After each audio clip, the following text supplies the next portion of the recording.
अस्सलामुअलैकुम viewers, welcome back to my channel.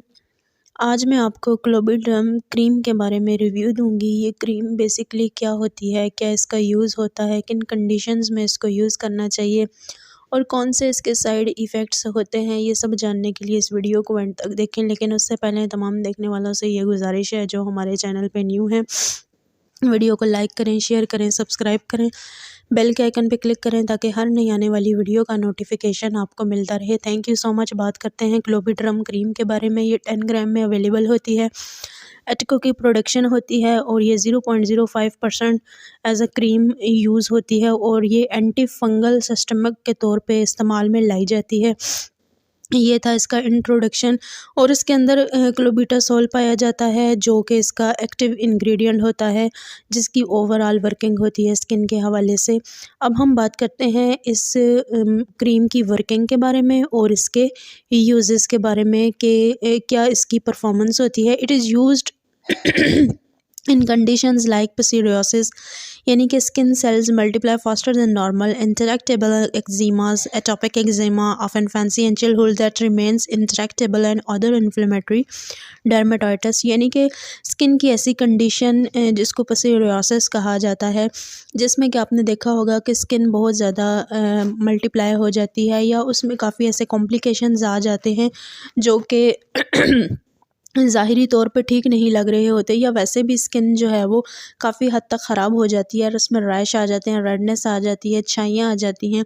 उसके अलावा ऐसे दाने जो कि नहीं जा रहे होते या ऐसे दाग धब्बे जो कि रह जाते हैं, तो इस कंडीशन में इसको प्रेस्क्राइब किया जाता है। उसके अलावा एक्जिमा में आप इसको इस्तेमाल कर सकते हैं, ये भी स्किन रिलेटेड इश्यूज़ होते हैं।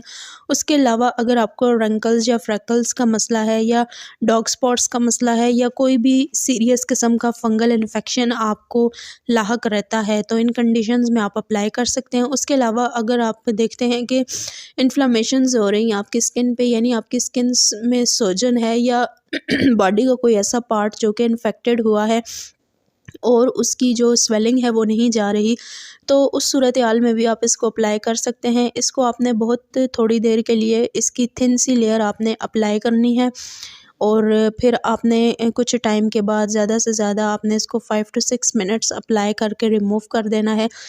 तो इससे आपकी स्किन में काफ़ी हद तक बेहतरी आएगी। ये था इसका यूज़। अब हम बात करते हैं इसके साइड इफ़ेक्ट्स के बारे में कि अगर आप इसको यूज़ करते हैं तो क्या क्या साइड इफ़ेक्ट्स हो सकते हैं। इसमें बर्निंग हो सकती है आपको स्किन के ऊपर, उसके अलावा इचिंग हो सकती है, इरिटेशन हो सकती है, एरिथमिया हो सकता है, रेडनेस हो सकती है, ड्राइनेस हो सकती है, फॉलिकुलाइटिस की कंडीशन हो सकती है। कुछ पेशेंट्स में ये देखा गया है कि उनमें जो है वो एक्सेसिव हेयर ग्रोथ हो जाती है बॉडी के, जिससे अफेक्टेड एरिया में अगर लगाया जाए या किसी भी स्किन पे उनको ये रिएक्शन शो हो सकता है। प्यूरियाटिस की कंडीशन हो सकती है। उसके अलावा हाइपर सेंसिटिविटी हो सकती है, डर्मेटाइटिस भी कुछ पेशेंट्स में देखी गई है। ये थे ओवरऑल इसके साइड इफ़ेक्ट्स। अब हम बात करते हैं कि कौन सी कंडीशंस में नहीं इस्तेमाल करना चाहिए। अगर तो आप जो है वो किसी ऐसे मर्ज़ में मुब्तला हैं जो कि ऑलरेडी आपको हाइपर सेंसिटिविटी शो कर सकता है, या आप कोई ऐसी मेडिसिन्स खा रहे हैं जो कि जिसमें काफ़ी हद तक मिनरल्स या विटामिन्स के सप्लीमेंट मौजूद हैं, तब आप इस क्रीम को लगाने से परहेज़ करें। लेकिन ऐसे पेशेंट्स जो कि अफेक्टेड हैं वो यूज़ कर सकते हैं। उसके अलावा मज़ीद इन्फॉर्मेशन जानने के लिए विज़िट करें हमारे चैनल को। तब तक के लिए अल्लाह हाफ़िज़।